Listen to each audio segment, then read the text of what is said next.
This video is sponsored by BuyMode shopping app. BuyMode e-shopping application is one of the best online shopping app now available on Play Store and App Store. Click below link and install application. Thank you.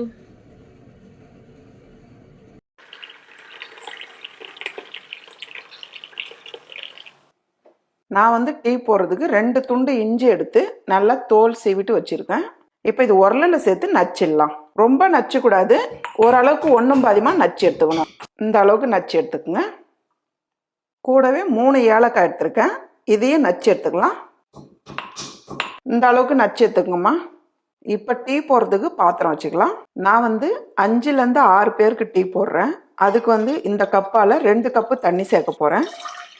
Tea வந்து ரொம்ப திக்காக இருக்கக்கூடாது, ஓரளவுக்கு கொஞ்சம் தண்ணியாக தான் இருக்கணும். அதனால் வந்து டிகாஷன் வந்து கொஞ்சம் கூடுதலாக வச்சுக்கோங்க. கொஞ்ச நேரம் தண்ணி நல்லா சூடாகட்டும். பாருங்கள், தண்ணி லைட்டாக சூடாகும் போது நான் வந்து 4 கிராம்பு சேர்த்துக்கிறேன். நான் வந்து 5லேருந்து 6 பேருக்கு போகிறதுனால 4 கிராம்பு எடுத்துருக்கேன்.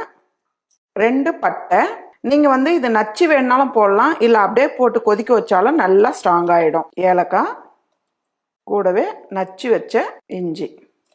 கொஞ்ச நேரம் அந்த மசாலாலாம் நல்லா கொதிக்கட்டும். பாருங்கள், தண்ணி வந்து இந்த அளவுக்கு சூடானதும் இந்த டைமில் நம்ம டீ தூள் சேர்த்துக்கலாம். நான் வந்து 3 டீஸ்பூன் டீ தூள் சேர்க்க போகிறேன். டீ தூள் வந்து சில டீ தூள் வந்து நல்லா ஸ்ட்ராங்காக இருக்கும், சில டீ தூள் வந்து லைட்டாக இருக்கும். உங்கள் டீ தூள் எப்படி இருக்குன்னு நீங்கள் வீட்டில் போடுற டீயை வச்சு நீங்கள் தெரிஞ்சுக்கலாம். நான் வந்து இது ஸ்ட்ராங்கான டீ தூள்ன்றதுனால 3 டீஸ்பூன் சேர்த்துக்க போகிறேன். டீ தூள் சேர்த்துட்டு நல்லா கலந்து விடுங்கம்மா. டீ டிகாஷன் எந்த அளவுக்கு கொதிக்குதோ அந்த அளவுக்கு வந்து டீ ரொம்ப டேஸ்ட்டாக இருக்கும். அதே போல் இதோட மனமும் ரொம்ப நல்லாயிருக்கும். ஒரு 5லேருந்து 6 நிமிஷம் அப்படியே கொதிக்கட்டும். இந்த அளவுக்கு நல்லா கொதிக்கிற டைமில் ஒரு 5 புதினா இலை சேர்த்துக்கலாம். காம்பாடை சேர்த்துக்குங்க. இதை போல் காம்பாடை சேர்த்துக்குங்க. புதினா இலை சேர்த்து நல்லா கொதிக்க விடுங்க.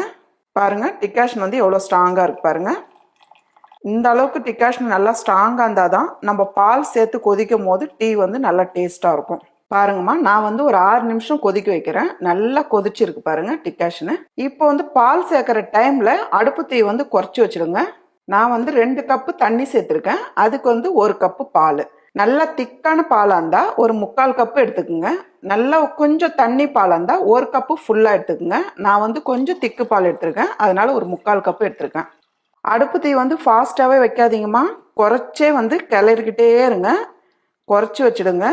ஏன்னா மசாலா டீ சேர்க்குறோன்னா டக்குன்னு வந்து பால் திரிஞ்சிடும். அதனால் பால் சேர்த்துட்டு நல்லா அப்படி கிளறி விட்டுட்டே இருங்க கொஞ்ச நேரம்.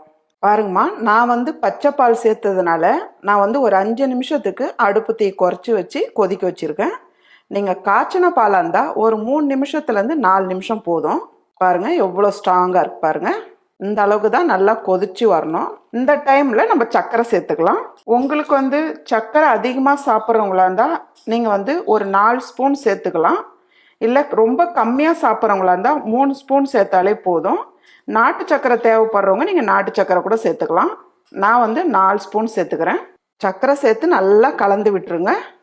அவ்வளோதான், ஸ்டவ் ஆஃப் பண்ணிவிட்டு இதை வடிகட்டி எடுத்துக்கலாம். ஒரு பாத்திரத்தில் வடிகட்டி எடுத்துக்கோங்க.